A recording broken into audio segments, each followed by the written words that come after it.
बिस्मिल्लाहिर्रहमानिर्रहीम। मैं आज के इस अहम तरीन प्रेस कॉन्फ्रेंस में प्रेस के तमाम भाइयों का मशकूर हूँ जो एक छोटे से नोटिस पे कल के हमारी आगाही पे आज इतनी तादाद में बादशाह खान मरकज़ तशरीफ़ लेकर आए और इंशाअल्लाह ये जानते हुए कि आज सब मेरे मीडिया के भाइयों के एहसासात से मुझे पता चल रहा है तो वो इंतज़ार में है कि मैंने अपने पुख्तून कौम और पुख्तूनख्वा की वकालत करनी है।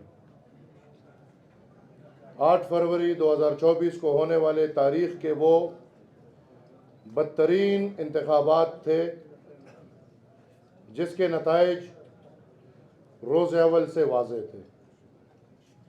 ये ऐलान बरमला किए जा रहे थे कि कौन वज़ीर आज़म होगा और किसको क्या मिलेगा। अवामी नेशनल पार्टी को सिर्फ नहीं बल्कि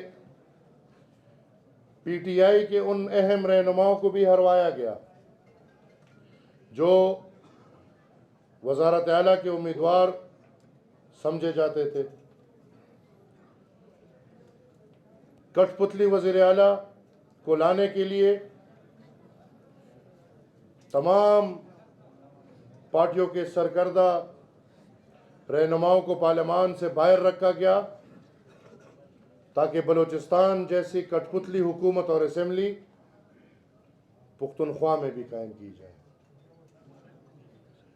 गूंगे और बहरों को असेंबली पहुंचा दिया गया ताकि पुख्तूनख्वा के हुकूक और वसाइल के लिए कोई बात ना कर सके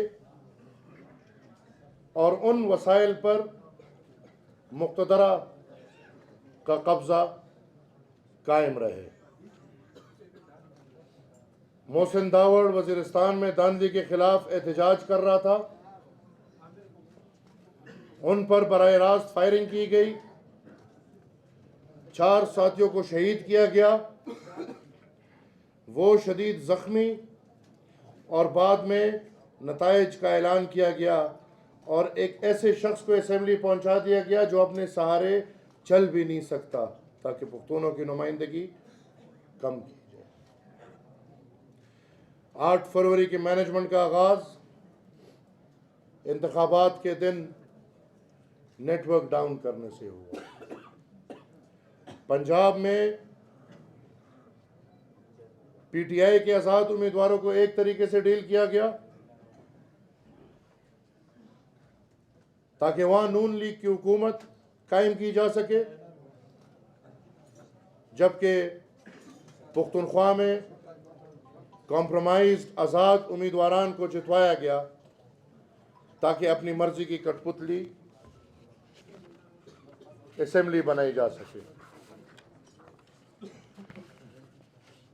पीटीआई के कॉम्प्रोमाइज आज़ाद उम्मीदवार के साथ पहले से डील करके उनको रिलीफ दर रिलीफ दिया गया। पुख्तूनख्वा में पुलिस और फौज ने 9 मई के बाद सिर्फ पीटीआई वर्कर्स को निशाना बनाया।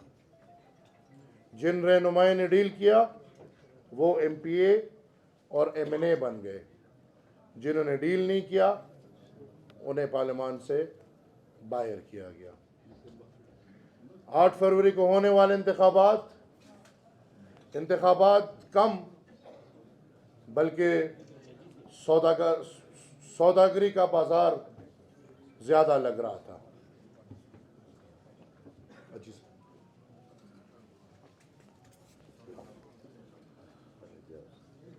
8 फरवरी को होने वाले इंतखाबात कम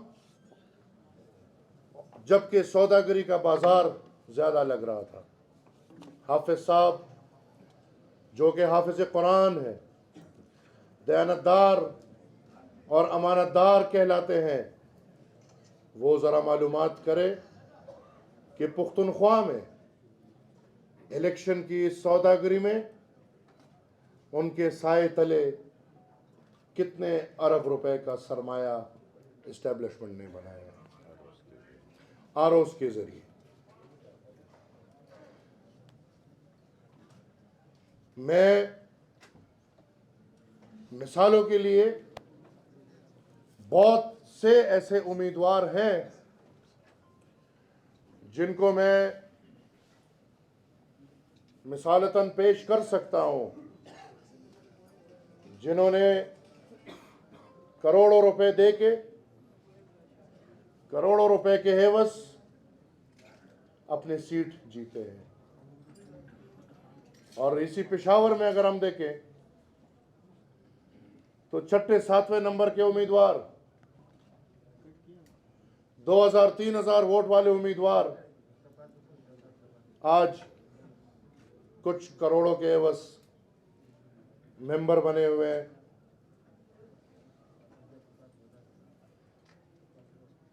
बात पैसे की इतनी पसंद आई लोगों को, सरमाए ने इतना मजा दिया कि एस्टैब्लिशमेंट ने यह भी नहीं सोचा कि हयाताबाद से एक अफगान नेशनल जीत के इलेक्शन में मेंबर बन गया है।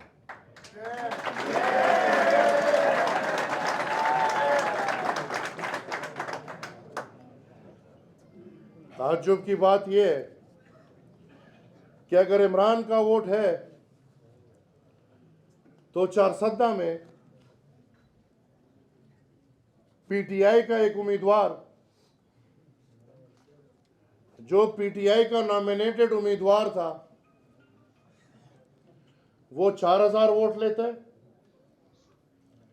और एक पीटीआई से बगावत करने वाला उम्मीदवार कुछ करोड़ों रुपए के एवज 39,000 वोट लेते हैं।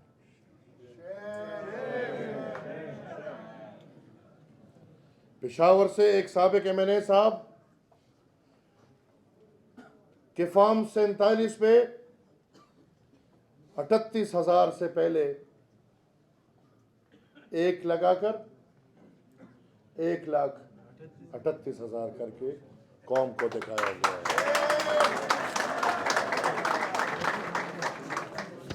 और हम तालियां बजाते रहेंगे।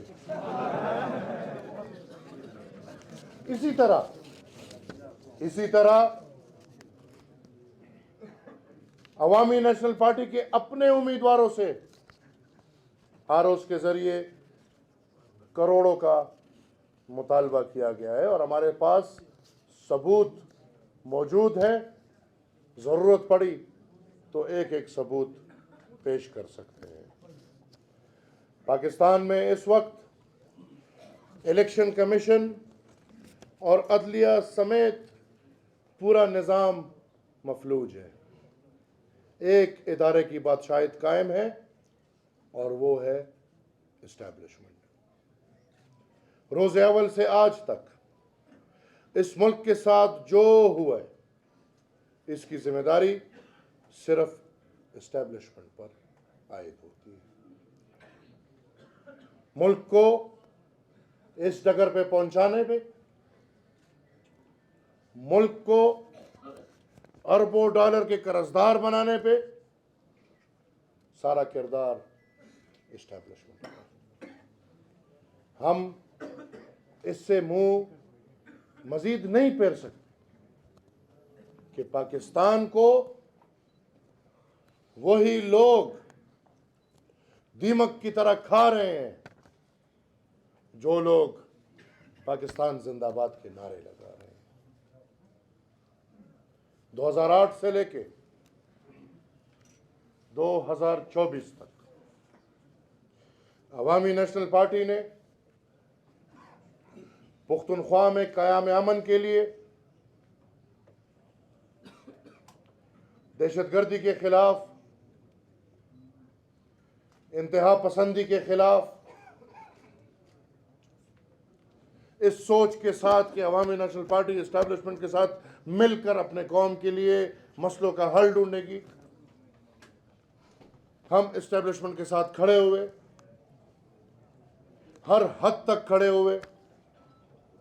हम उस हद तक गए कि इसी इस्टेब्लिशमेंट के लिए हमने इस मुल्क के लिए, इस वतन के लिए सीनों पे गोलियां खाई। हमारी जाती दुश्मनियां कोई नहीं थी, हमारी जाती जिद अना कोई नहीं थी, लेकिन हमने कहा कि चले पाकिस्तान के लिए, पुख्तून के लिए, पुख्तूनख्वा के लिए, अपने वसाइल के लिए, अपने फ्यूचर के लिए, मुस्तकबिल के लिए हम इस्टेब्लिशमेंट के साथ मिलकर अपनी कौम की खिदमत करें। जहाँ पे आज हम इस फैसले पे पहुँचे हैं कि ये हमारी बहुत बड़ी गलत फहमी और गलती है कि इस्टेब्लिशमेंट,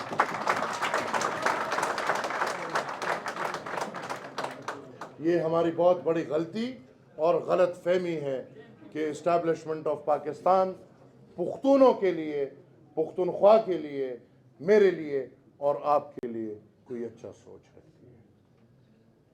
एनफ इज एनफ, अब और नहीं चलेगा। एएनपी के लिए पाकिस्तान में दो रास्ते रखे हैं। हमें दो रास्तों से मारा जाता है। हमारी तकदीर में बुलेट और बैलेट है।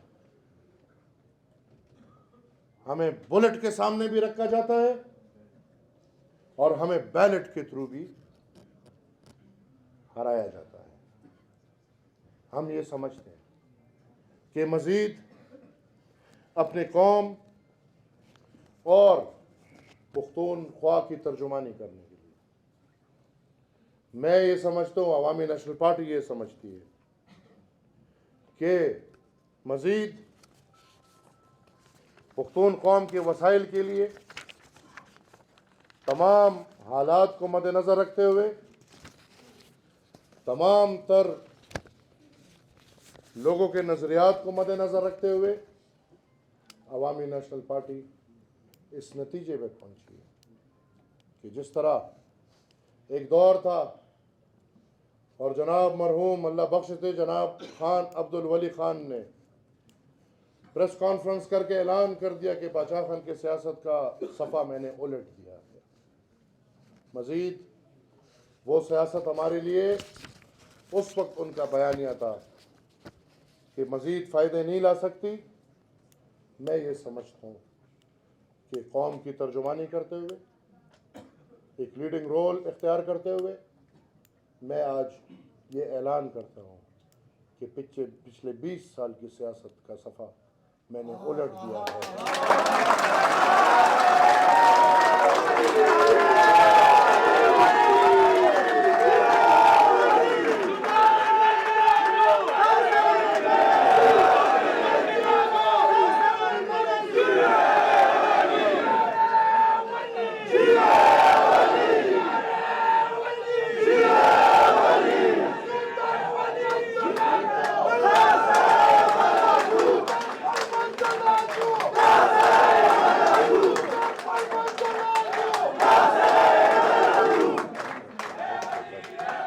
प्रेस कॉन्फ्रेंस थे दोनों। एक बात मैं वाज़े कर दूं कि मैं आज से अपना आईनी और जमहूरी किरदार अदा करता रहूँगा, ख्वाह वो किसी को अच्छा लगे या बुरा। हो सकता है मुझे इस जदोजहद में एंटी स्टेट भी करार दे दे, जो मैं सरीहतन कहता हूँ कि मैं रियासत मुखालिफ नहीं, लेकिन इस कौम की नुमाइंदगी करते हुए मैं ये भी वाज़े कर दूँ कि हमें रियासत के ख़िलाफ़ मजबूर ना किया जाए कि हम खुदा न खास्ता इस रियासत के मुखालिफ हो गए, क्योंकि अगर ये लोग इस रियासत के मुखालिफ हो गए तो याद रहे कि ये चूड़ियों दुपट्टों वाले नहीं हैं। ये आपको अगला पिछला याद दिलाएगा।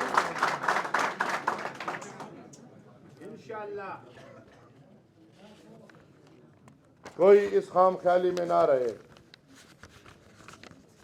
कि गूंगे बहरों को असेंबली में पहुंचाकर 18वीं आईनी तरमीम को रोल बैक किया जाएगा। याद रहे 2002 में भी एक फिरौन, जिसकी मौत भी हमने देखी किस तरह हुई, उसने भी फिरौनियत का दावा किया था। उसने भी पार्लियामान के रास्ते एएनपी के लिए मुकम्मल बंद किए थे। तब इस्टेब्लिशमेंट को कालाबाग डैम बनाना था।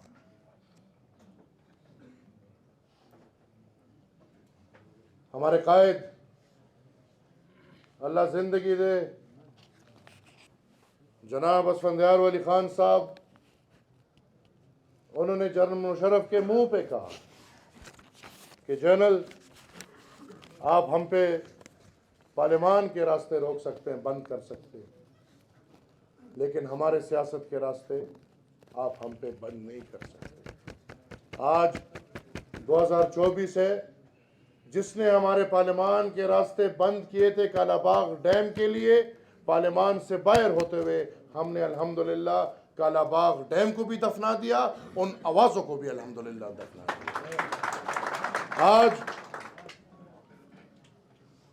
आज जो बंदा 18वीं आईनी तरमीम की बात कर रहा है, वो उन सब की हालत देख ले जो आज से पहले पुख्तूनों के हुकूक के खिलाफ बातें करता था। हमें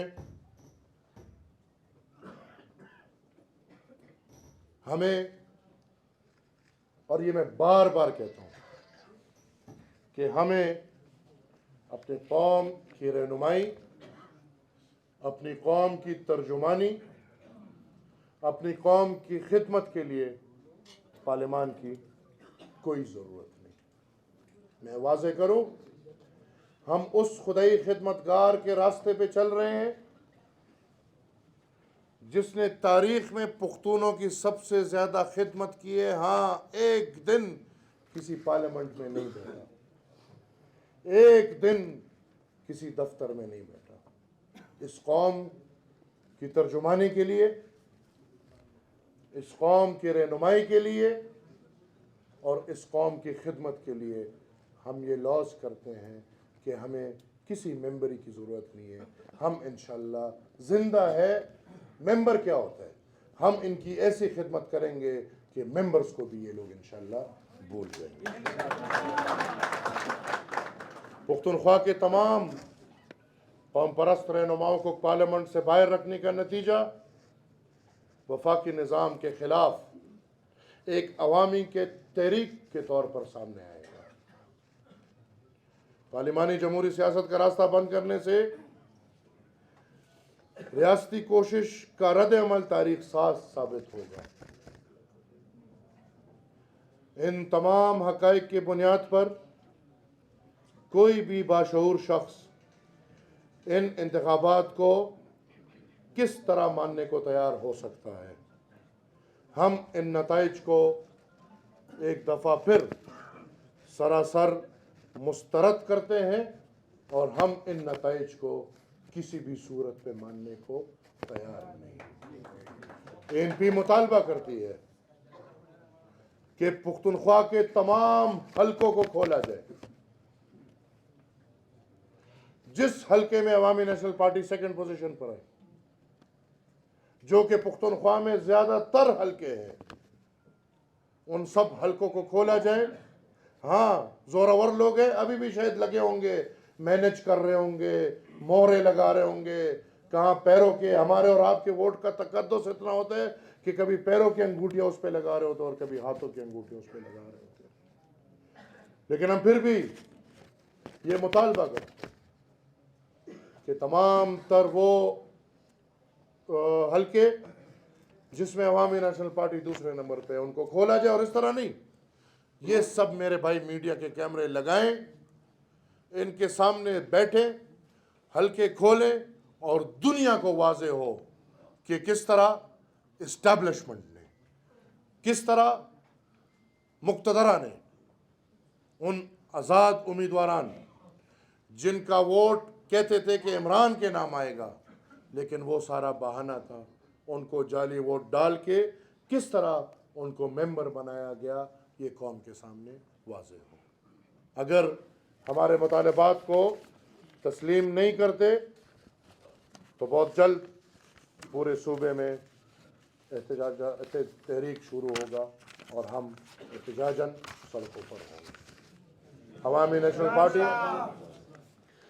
नेशनल पार्टी के तमाम ज़िम्मेदारान को ये हिदायत जारी की जाती है कि तंजीम साजी का अमल, जो कि फार्म साजी का हमारा अमल पूरा हो चुका था और इलेक्शन कैंपेन के दरमियान हमने तंजीम साजी का अमल रोक दिया था, वो तंजीम साजी का अमल दोबारा शुरू करके जल्द अज जल्द एक मुनज़्ज़म पार्टी की शक्ल में नीचे उतरें और अपने आगे वाले लाए अमल पे अमल पैरा हो।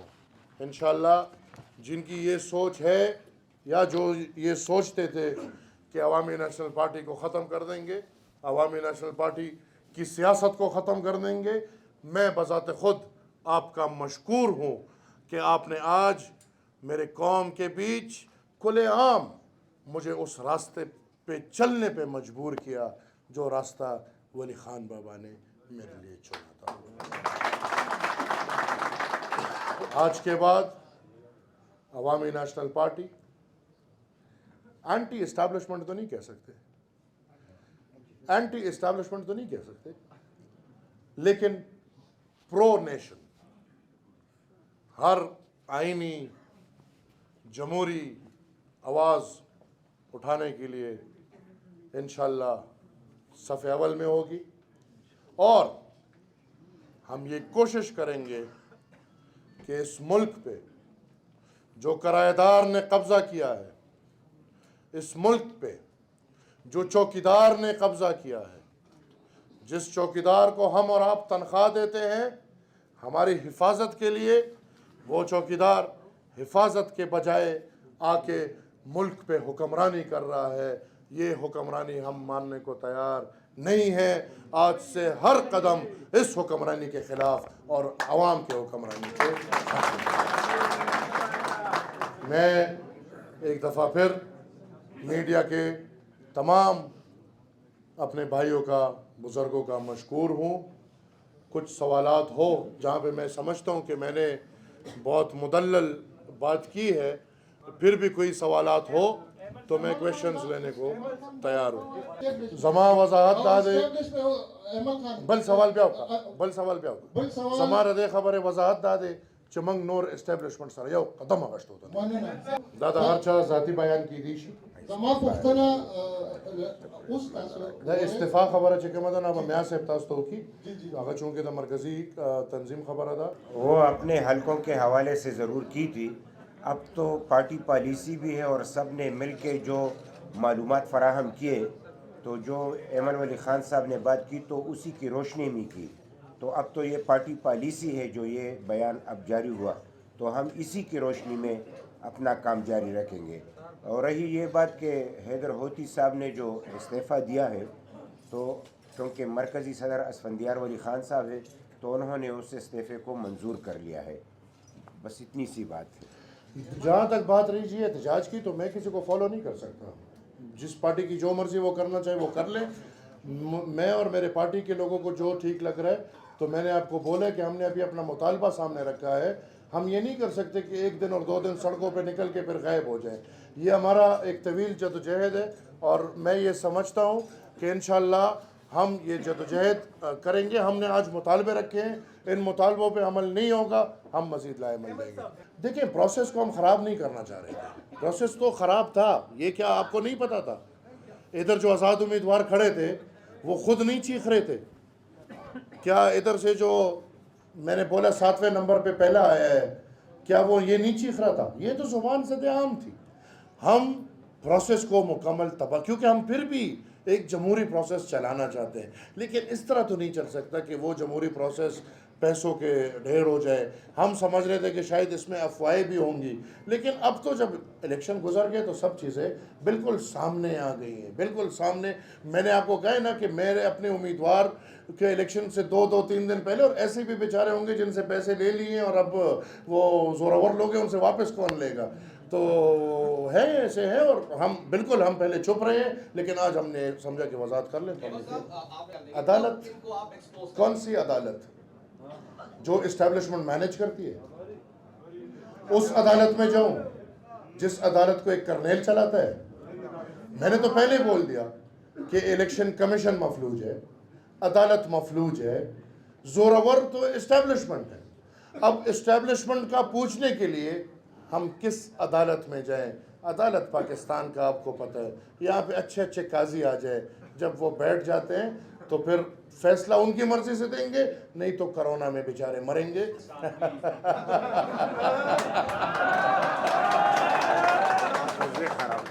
अजीब बात है, ये नाम मैं सुनता हूँ मुझे हंसी आ जाती है।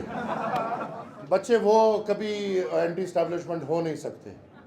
आप जुस्सा देख के बात किया करें। परवेज खटक को वो उस लोगों में आते हैं, इनको अगर 2-2 थप्पड़ भी पड़ेंगे ना, ये फिर भी इस्टेब्लिशमेंट के पैरों में बैठेंगे। ये शेख रशीद हो गया, परवेज खटक हो गया, ये आपके मुल्क में देखें 85 में एक लॉर्ड बनाया गया है जो ये लोग हैं। और बदकिस्मती से वो चूँकि अब बुढ़े हो गए हैं, लेट 70s 80s में चले गए, तो आज रिपीट ऑफ 85 एक नया ऐसा लॉर्ड बनाया जा रहा है जो अगले 25 साल मेरे और आपकी किस्मत में रास्ते रखेंगे। ओरिजिनल फॉर्म पे ले आया हूँ। मसलहत से काम ख़त्म। एग्रेशन मेरी एक दिन की नहीं है, 20 साल मैंने मसलहत की है, 20 साल। बच्चे, आप इसको एक दिन का नाम ना लें, इसको आप एक इंतखाब का नाम ना लें। ये मुतवातिर 3 इंतखाबात है। मेरा केस मैं आवाम के सामने रखता हूँ, हाँ, और मेरा ग्रीवियंस जो है वो इस्टेब्लिशमेंट से। इमरान खान, ये बताएं कि आपकी तरह और भी लोग इस पूरे अमल को जो है वो जेली करार दे रहे हैं। आके खड़े हो जाए मेरे साथ जी, एतराज़ात हैं, आप पॉलिटिकली लीड करके उनसे राब्ते करें, खड़े हो जाएं जी, मैं सबको लेने को तैयार हूँ जी। जो पुख्तून क़यादत है बतौर खास इस सूबे की, तो उनसे अप्रोच करेंगे। इस वक्त जी इलेक्शन को भूल जाए। इलेक्शन, हम किस इलेक्शन के बाद रोएंगे? मैं अपनी ज़िंदगी में, मैं 37 साल का हूँ, मैंने एक इंतखाबात देखा है, उसको भी इसलिए हमारे लिए खुला छोड़ा गया है कि इन्होंने लड़ाई लड़वानी थी, इनकी अपनी ज़रूरत थी, दहशतगर्दी का खात्मा करना था, दहशतगर्दी के ख़िलाफ़ नजरे को उठाना था। बाकी मेरी ज़िंदगी में मैंने नहीं देखा कि कोई इंतखाबात ऐसे साफ शफाफ हुए हो। अब वो वक्त गया मेरे साथ खड़ा होने। अब फैसला ये करना है कि बैरक वाले लोग बैरक में जाएंगे। अब फैसला ये करना है कि बॉर्डर वाले बॉर्डर पे जाएंगे। अब फैसला ये करना है, अब फैसला ये करना है कि चौकीदार को मोर्चे में बिठाना है। अब फैसला ये करना है कि चौकीदार ने चौकीदारी करनी है। जो इस फैसले में मेरे साथ खड़ा है, उन सब के मैं साथ लेकर चलने की क्या, उनके पैर पड़ने को तैयार हूँ। इस कौम के खातिर, पाकिस्तान की खातिर, मेरे ख्याल में अवाम को मेरे साथ अब खड़ा होना होगा। मैंने आपको वाज़ेह किया कि जिस जगह में अवामी नेशनल पार्टी सेकंड है, बोल के खोल दें, वो सब मेरी जीती हुई सीट है। मेरा एंटी इस्टेब्लिशमेंट, एक सवाल करेंगे, खैर मैं आपको मौका दूंगा, फिर हम भूल जाते हैं। मेरा एंटी इस्टेब्लिशमेंट मकसद है अवाम को ऊपर लेकर आना। मेरा एंटी इस्टेब्लिशमेंट होने का मकसद है इस्टेब्लिशमेंट को अपने दायरे इख्तियार में महदूद करना। मेरा एंटी इस्टेब्लिश होने का मकसद ये कभी भी नहीं है कि मुझे वज़ीर आज़म बिठाए तो मैं प्रो इस्टेब्लिशमेंट हूँ, मुझे नहीं बिठाए तो मैं एंटी इस्टेब्लिशमेंट हूँ। मेरे और उनके इसमें ज़मीन आसमान का फ़र्क है। हम जो बात कर रहे हैं वो हम बिल्कुल अलग कर रहे हैं, वो जो बात कर रहे हैं वो सरासर अलग है। इस्टेब्लिशमेंट ने बैसाखियाँ हटा दी, हुकूमत गम करके गिर गई। हमने शहबाज शरीफ का हुकूमत का सपोर्ट किया है। हमने पहले ही इस फ़िरौन को हुकूमत से गिराने में साथ दिया है और इमरान की हुकूमत गिरी है इस्टेब्लिशमेंट की बेसाखिया हटने से। एक जमहूरी अमल जो कि अपोजिशन ने अदम एतमाद किया है उसमें वो हुकूमत गिरी। मैं नहीं मानता ये बग्ड इलेक्शंस है, ये रिग्ड इलेक्शंस है। यहाँ बक्से भरे गए हैं। आप तर्जुमान ना बने, आप मीडिया वाले बने। पूरे पाकिस्तान में इस चीज़ की ज़रूरत है और मैं ये देख चुका हूँ कि पूरे पाकिस्तान इस्टेब्लिशमेंट और मुक़्तदरा से तंग आ चुकी है। लिहाजा इंशाअल्लाह मेरी आवाज़ पहले है, लोगों की आवाज़ मुझे फॉलो करेगी। पूरे पाकिस्तान में अब मुक़्तदर के खिलाफ एक जदोजहद जारी रहेगा।